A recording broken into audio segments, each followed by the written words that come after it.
Salve, galera, povo de Deus, a paz do Senhor Jesus a todos. Hoje é dia de nós lermos Apocalipse, capítulo 2, a partir do versículo 18 até o 29.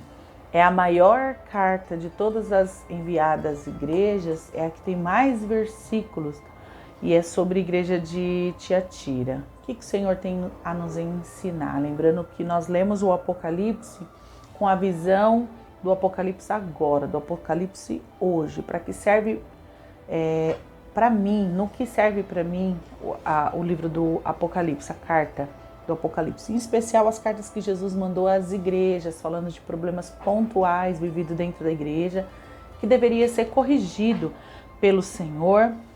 E o Senhor também dá ênfase e fortalece aquilo que a igreja está fazendo de positivo, como obediência à sua palavra. Então vamos para a palavra de Deus. Capítulo 2 de Apocalipse diz assim: ao anjo da igreja em Tiatira, lembre-se que ele está então direcionando a carta para o anjo da igreja. Essas palavras diz o Filho de Deus, que tem os olhos como chama de fogo e os pés semelhante ao de bronze polido. Jesus está dizendo: quem está falando com vocês tem os olhos como chama de fogo. Lembra que no capítulo 1, o Senhor Jesus é reportado assim, como quem tem olhos como chama de fogo. E quando João vê Jesus, é uma das coisas que ele fala a respeito da aparência do Senhor Jesus. Os seus olhos, o seu rosto é como o sol, ele é todo iluminado. Os olhos do Senhor como chama de fogo reporta que o Senhor está vendo tudo. E ele sonda corações. Ele está no capítulo 2, logo no início do capítulo 2, Jesus fala que ele está passeando no meio da igreja. No capítulo 1 diz que ele está entre a igreja, que em volta dele está a igreja e nas mãos dele está o anjo da igreja. Então, o Senhor Jesus está dizendo: eu enxergo tudo o que acontece na igreja. E isso é algo que para nós pensarmos respeito a toda a nossa atitude. O Senhor está no seu trono de graça com o Pai, mas Ele também está aqui. Em espírito, o Senhor não tem limitação. Está tudo diante dos seus olhos. Então, ao contrário do que muitos pensam e até oram: Senhor, vem visitar a sua igreja. Senhor, eu estou entrando em tua presença. Até um costume nosso dizer isso em oração, mas na verdade não tem como o cristão ficar entrando e saindo da presença de Deus. Ele está na presença de Deus o tempo todo. A Bíblia reporta como se a terra seria aonde o Senhor pisa, onde estão os pés do Senhor, dizendo da grandeza e da presença dele em todos os lugares. Então, os olhos do Senhor estão sobre a igreja e não há qualquer divisão. Não há momentos carnais e momentos espirituais. Não há entrar na presença de Deus e sair da presença de Deus. O Senhor está no meio da sua igreja. Na sua igreja, na sua individualidade, quando nós estamos em qualquer canto do planeta, da nossa vida, nossa vida secular, como também na igreja, no momento de oração. Então, precisamos tirar definitivamente da nossa mente a ideia de que quando eu vou para o meu quarto orar, ali Deus se faz presente somente. Mas que o Senhor está presente o tempo todo em todas as minhas atitudes. Eu sou igreja, eu sou embaixador do reino do Senhor. Então, em qualquer lugar que eu esteja, fazendo o que quer que seja, os olhos do Senhor estão sobre mim. Eu entreguei a minha vida para Ele. Então, estar na presença de Deus o tempo todo é muito importante. Nós entendemos isso, nós temos essa convicção no nosso coração. Não tem divisão, isso aqui é carnal, isso aqui é espiritual. Tudo é espiritual para aquele que serve ao Senhor Jesus. E aí Jesus diz: então eu sou aquele que tem os olhos como chama de fogo e toda justiça está sobre mim. Conheço as obras que vocês realizam, seu amor, sua fé, serviço, perseverança e as últimas obras mais numerosas do que as primeiras. Gente, que perfeição de igreja! E esse elogio está saindo do próprio Jesus para a igreja. Jesus está dizendo de algo que é verdadeiro na igreja de Tiatira. Eu conheço a obra que vocês realizam. A obra que vocês realizam tem amor, diferente da igreja de Éfeso, a primeira carta. Eles tinham obra, mas não tinham amor. Jesus está dizendo, vocês têm amor naquilo que faz. Vocês entendem que estão fazendo ao Senhor. E o amor ao próximo vocês conseguem trazer como verdade na igreja. Então, vocês têm amor, a fé, não pode faltar fé para o cristão. Essa é a base de qualquer igreja, de uma vida cristã. É amor, fé e por causa disso, obras, serviço. Então, tudo que eu faço tem base no amor que Deus derramou no meu coração e na fé que eu tenho no nome dele, que ele está conosco, que tudo isso é para a glória dele, e a fé na palavra de Deus. E a sua perseverança, e que a obra de vocês cada vez tem ficado maior. O que você fazia no começo da sua fé nem se compara ao que você pratica hoje. Você cresceu em serviço, cresceu na perseverança. É muito difícil perseverar, você até começa bem, mas continuar, perseverar naquilo que você acredita, na sua fé, no seu amor. E lembra que a igreja aqui está passando por grande perseguição e há uma guerra espiritual muito grande nessa cidade. Tiatira é uma cidade pequena, politicamente praticamente sem expressão. Não tem grandes templos religiosos que seja motivo de turismo, que as pessoas venham para ver, como acontece em Pérgamo, como acontece em Éfeso, que é um grande centro religioso. Mas, apesar dela ser uma cidade pequena, a igreja aqui está fazendo um trabalho muito bonito, está cumprindo aquilo para que o Senhor chamou a igreja naquela cidade. E com certeza, o Senhor Jesus, quando ele ressalta tudo isso, é porque ele quer que essa carta, ao chegar na igreja, sirva de incentivo para que eles mantenham isso e para que eles possam viver isso. E essa carta chegou até nós, é porque o Senhor Jesus quer também que a gente trabalhe nessa mesma linha. Isso que Jesus elogiou lá serve para nós aqui também como elogio para aquele que persevera. Então, os 3 caminhos têm que ficar no seu coração, que é obra, amor, fé, perseverança. Isso faz de você uma igreja vitoriosa, uma pessoa que representa Jesus nessa terra. Mas aí vem o versículo 19. Tenho, porém, contra você, parece que não tem nada de errado depois de todo esse elogio, mas presta atenção nessa repreensão do Senhor. O fato de vocês tolerarem que essa mulher, Jezabel, que se declara profetisa, não somente ensine, mas seduza os meus servos a praticar a prostituição e a comer coisa sacrificada a ídolos. Jesus está falando que tem uma mulher se autodeclarando profetisa, então ninguém ungiu, ninguém declarou, ninguém disse que essa mulher poderia ensinar.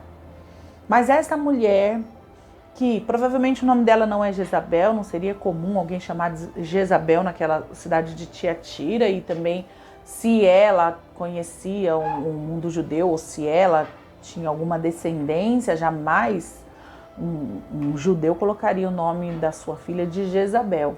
Mas o fato é que Jesus está dizendo assim, essa mulher se auto-intitulou profetisa, ela começou a ensinar na igreja, e o ensino dela é claramente contrário a tudo que a Bíblia diz, tudo que eles sabiam pelas cartas do apóstolo Paulo, que já circulava entre eles. Aqui os evangelhos já haviam sido escritos também, circulava no meio da igreja.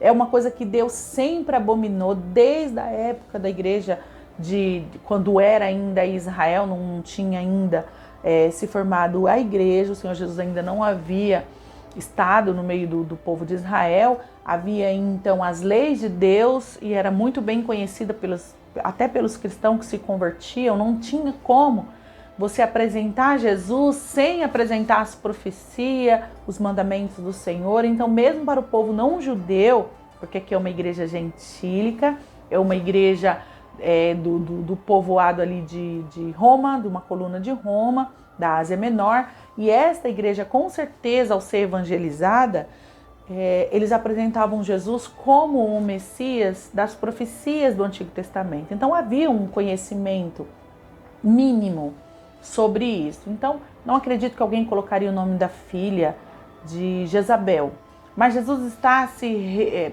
referindo a ela esse nome para dizer a característica desta mulher, a maldade que havia no coração dela, porque Jezabel no Antigo Testamento é aquela mulher que casa-se com o rei Acabe e começa a seduzir o rei a permitir que ídolos, porque ela não era do povo de Israel, e ela começou a seduzir o marido dela que permitisse que trouxesse ídolos de adoração a Baal e a outros deuses, e começou a levar o povo de Deus a erro, e parte da nação de Israel começou a adorar esses deuses. Foi uma mulher terrível. O reinado do rei Acabe foi terrível por causa dessa mulher.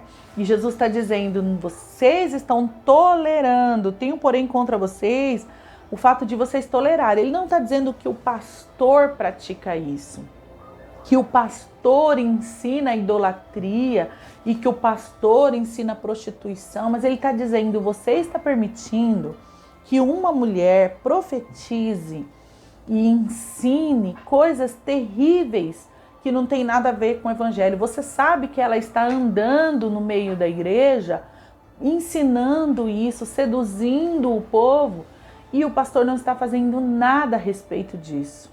Essa é a repreensão do Senhor. Então ela está levando pessoas a se sacrificar aos ídolos e a se prostituir. Essa cidade, ela era conhecida pelos sindicatos que ela tinha, das várias atividades que eles tinham econômica. Cada atividade tinha o seu sindicato. E o sindicato, naquela época, como todas as coisas na cultura daquela época, eles dedicavam a ídolos. Então, quando eles tinham a reunião, por exemplo, do sindicato, que lá era muito forte, da indústria, né? A fabricação de tecidos. Então, tinha o sindicato da fabricação de tecido. Nesse sindicato, eles faziam uma aliança entre eles discutiam economia, transição econômica e de mercadoria entre eles, e tudo que eles faziam naquela reunião e toda a prática deles econômica, eles faziam oferenda a entidades, porque eles acreditavam que cada área econômica deles tinha um deus representante. Então, todos os encontros que ele tinha, tudo que eles fechavam economicamente, eles também terminavam com um culto e um sacrifício, uma entrega a essas entidades, oferenda, e um dos rituais também era a prostituição.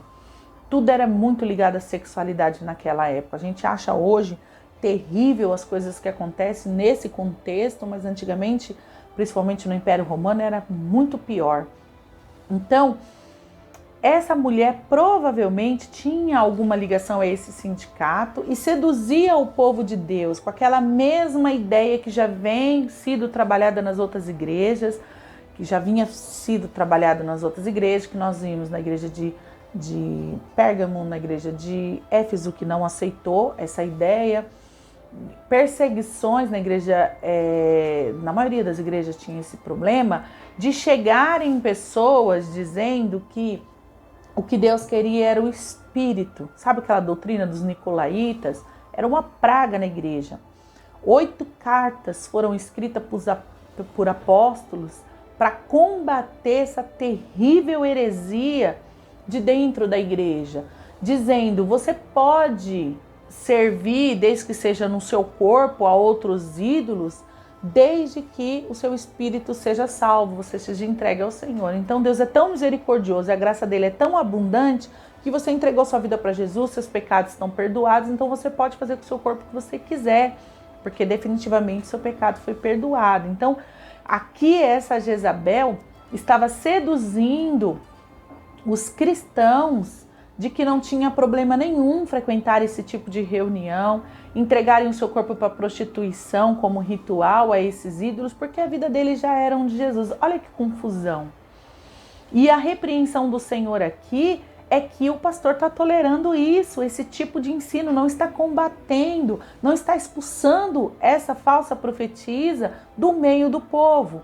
Porque uma coisa é você pregar contra o pecado e você orientar o povo. Outra coisa é você saber que tem alguém na liderança, porque essa mulher tinha liderança. Não sei se ela era esposa do pastor oficial desta igreja, não sei se ela era esposa de alguém da liderança, eu sei que essa mulher influenciava demais. E que o pastor, sabendo que ela estava pregando contra o evangelho, deixou, talvez por a influência que ela tinha, talvez pela ajuda que ela dava, não sei o motivo do pastor ter tolerado isso, mas o Senhor está repreendendo.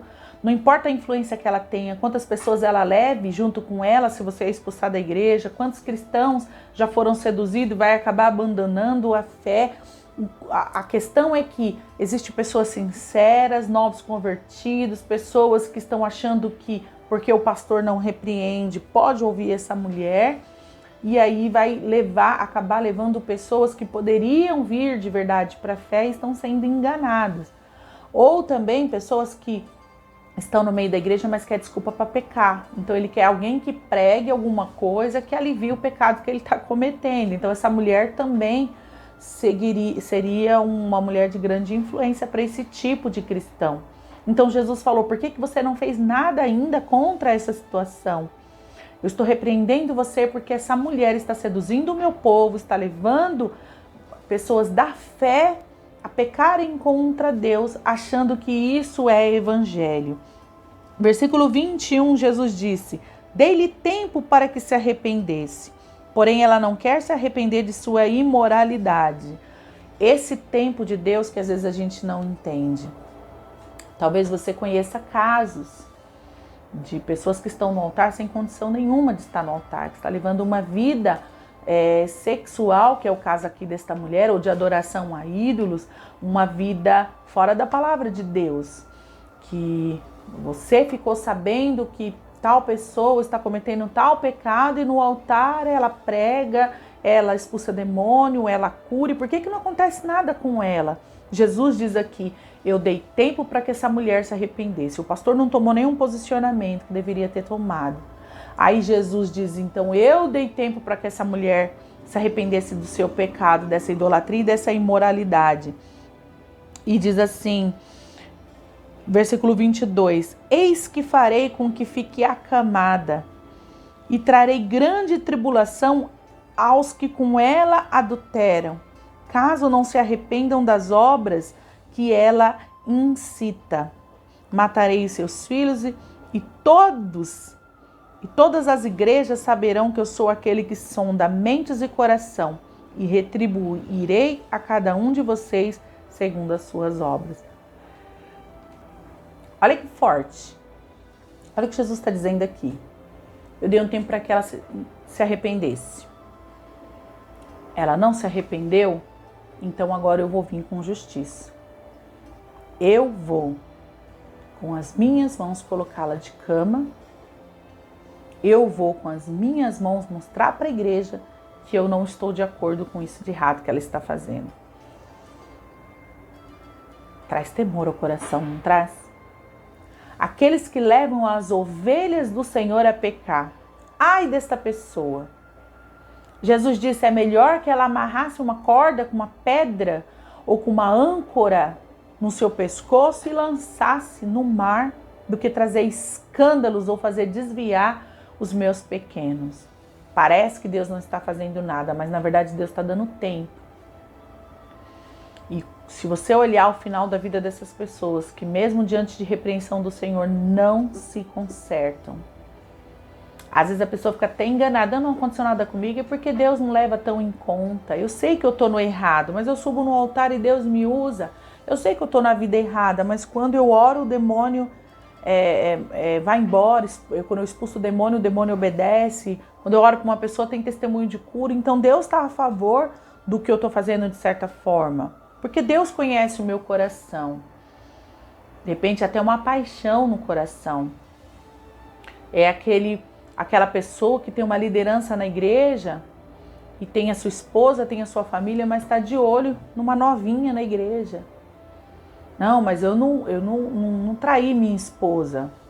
Mas eu não estou fazendo nada de errado. Mas a Bíblia diz que aquele que olha para uma mulher e deseja no seu coração, o próprio Jesus falou isso, já adulterou com ela.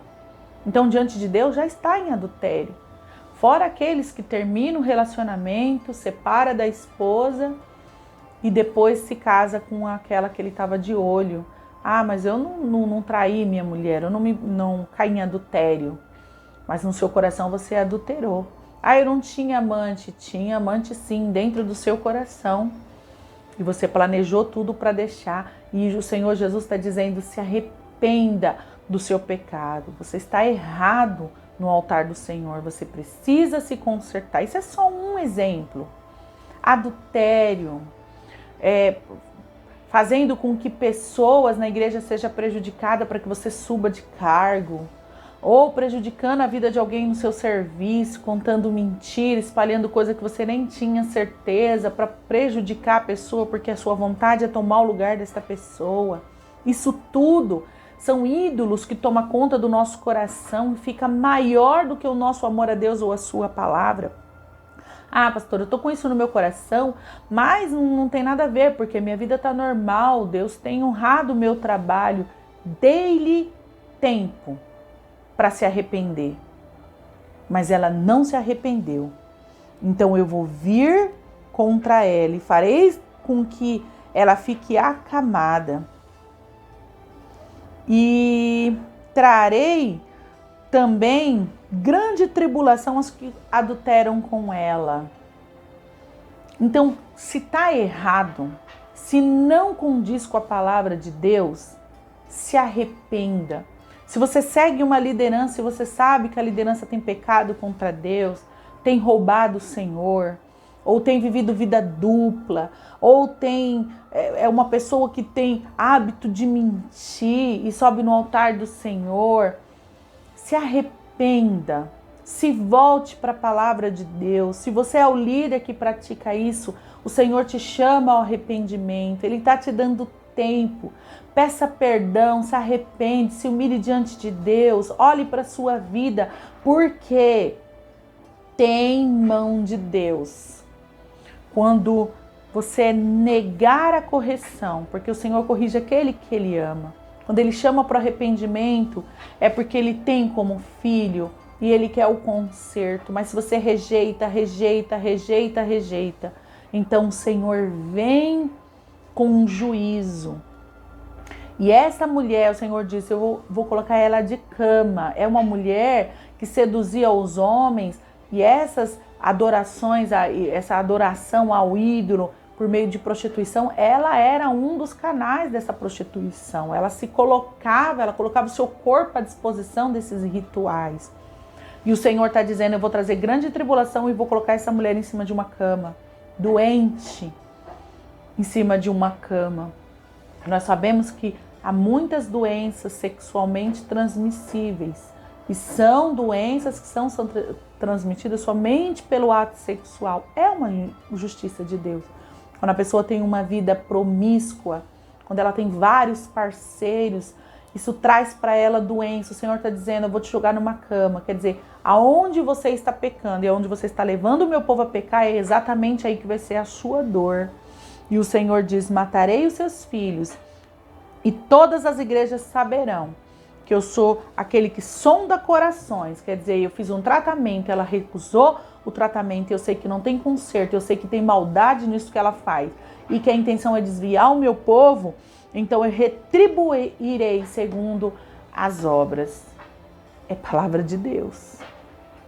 E é uma repreensão para uma igreja que está indo muito bem, mas que está permitindo esse tipo de doutrina desviar o povo de Deus. Lembrando que o Senhor da igreja é Jesus e que Ele sonda. E Ele disse aqui no começo da carta, os meus olhos são como chama de fogo. Eu estou vendo. Vocês acham que eu não estou vendo? O pastor está fazendo vista grossa diante disso. E vocês acham que eu estou fazendo vista grossa diante disso? Não, eu sondo, eu vejo, eu corrijo, eu repreendo e eu trago a chance do arrependimento. Ele é longânimo no seu propósito, naquilo que ele quer fazer. Ele vai chamando ao arrependimento, ele vai dando tempo para o arrependimento, ele vai dando palavras proféticas para que se arrependam. Mas se isso não acontece, então o Senhor vem com juízo. E isso é fato, é para a igreja de hoje. O Senhor vem com um juízo para que os pequeninos do Senhor não caiam nesse engano e percam a salvação por causa desse tipo de liderança. 24. Digo, porém, aos demais de Tiatira e todos aqueles que não seguem essa doutrina e que não conhecem, como eles dizem, as coisas profundas de Satanás, ao nível que chegou. Essas pessoas iam se envolvendo com essa mulher, com essa ideia e nessa idolatria, e chegavam ao ponto de se aprofundarem nas doutrinas, nos ensinamentos, nas coisas que Satanás expunha, nas doutrinas de Satanás. Eles chegavam nas profundezas de Satanás. É sempre assim, é um pecadinho que vai te levando para um pecado maior, daqui a pouco você está afundado nas coisas de Satanás. Isso está acontecendo na igreja. É na igreja que está acontecendo. Jesus está dizendo.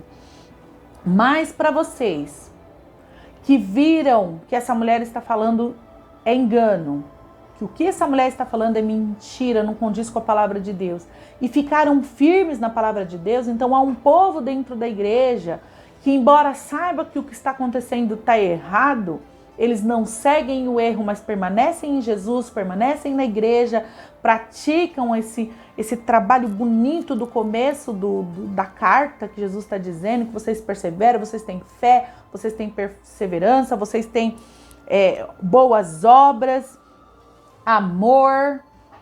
Há um povo dentro da igreja que não se misturou e não caiu no encanto das palavras dessa mulher. É um povo sincero, é um povo santo dentro da igreja.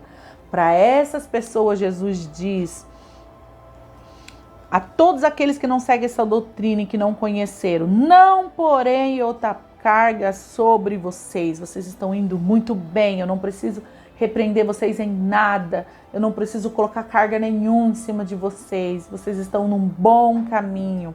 Não somente, tão somente conserve o que vocês têm, até que eu venha. Glória a Deus. Então, dentro da igreja, há vários tipos de cristãos. E parece que Deus olha como uma igreja só. Não, o Senhor enxerga aqueles que são seus dentro da igreja e aqueles que praticam o mal. No Brasil, somos tantos cristãos, não é verdade? Mas quantos cristãos dando mau testemunho? Quantos frequentam a igreja e você tem até vergonha de dizer que ele é um cristão? Entrou um rapaz no meu grupo de trabalho e no intervalo das aulas, que eu sou professora, esse homem, ele dizia tantas barbaridades, tantas barbaridades, inclusive da igreja, ele sendo pastor, se intitulava pastor para todos ali, e o testemunho dele, meu Deus, que vergonha, eu preferia que ele nem falasse que era pastor, eu preferia que ele vivesse um outro ambiente, porque de cristão não tinha nada, e está cheio disso por todos os lugares, infelizmente. Então, dentro da igreja há pessoas e pessoas. Eu não posso julgar uma igreja pela atitude de um membro ou de um líder.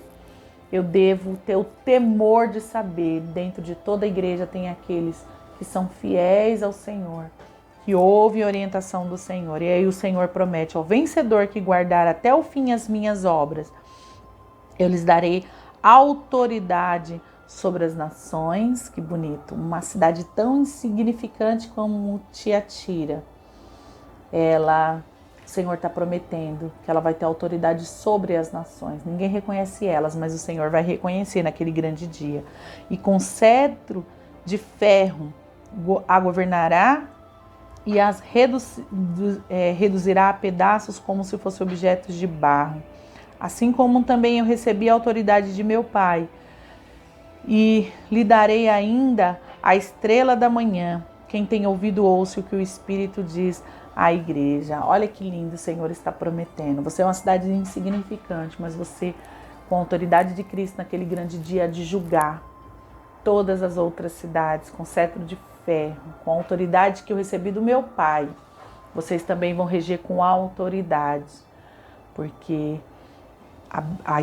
vocês vão brilhar e eu lhe darei ainda a estrela da manhã, quer dizer, um brilho, uma diferença, uma luz. A igreja é isso, ela é luz do mundo. Se ela pratica a palavra de Deus, e o mundo que nós estamos vivendo tão desigual, de tanto desamor, vem a igreja de Jesus e cumpre a sua missão de amar como Deus amou, amar quem todo mundo rejeita, a igreja ama. A igreja primitiva era aquela igreja que abraçava os órfãos ou os abandonados. Em Roma, eles tinham uma tradição, algumas cidades seguiam isso de forma bem rigorosa, que se a criança, se a mãe tivesse um bebê com qualquer deficiência física, eles abandonavam essas crianças, ou se aquela criança tivesse sido fruto de algum adultério, ou crianças eram rejeitadas e elas eram jogadas e tinham um lugar próprio para eles colocarem essas crianças. Os cristãos, perseverando na palavra que Jesus tinha dito, resgatavam essas crianças e criavam essas crianças. Olha que lindo! Essa carta, então, Jesus conclui dizendo: quem tem ouvido, ouça o que o Espírito diz às igrejas. Que o Senhor ministre o seu coração. Não é para ficar fazendo julgamentos, mas é para olhar para si mesmo e dizer que tipo de igreja eu sou, que tipo de cristão eu sou. Aquele que, mesmo dentro da igreja, vê alguma coisa errada, mas fica firme na palavra de Deus, não vai pelo coração, pela cabeça de outros. Aquele cristão que olha o que está sendo pregado no púlpito, olha para a vida, para a própria vida, olha para a Bíblia e decide servir o Senhor de verdade, conforme diz a palavra de Deus. Que tipo de cristão eu sou? Eu frequento a igreja, mas Jesus diria o que de mim? Porque os olhos dele são como chama de fogo e ele enxerga todas as coisas. O que o Senhor enxergaria em mim? Essa é a reflexão. Deus abençoe a todos. Voltamos então logo mais com mais um vídeo sobre a igreja. Agora é a carta à igreja em Sardes. Concluímos então o capítulo 2 do Apocalipse. Vamos entrar no capítulo 3. Eu aguardo vocês. Se você gostou dessa mensagem, dá um joinha, compartilhe. Se você acha que alguém precisa dessa palavra, ouvir essa palavra, então compartilhe para essa pessoa, copie o link. E eu sei que Deus vai abençoar a vida de todos, como tem abençoado a minha. Deus abençoe, em nome de Jesus.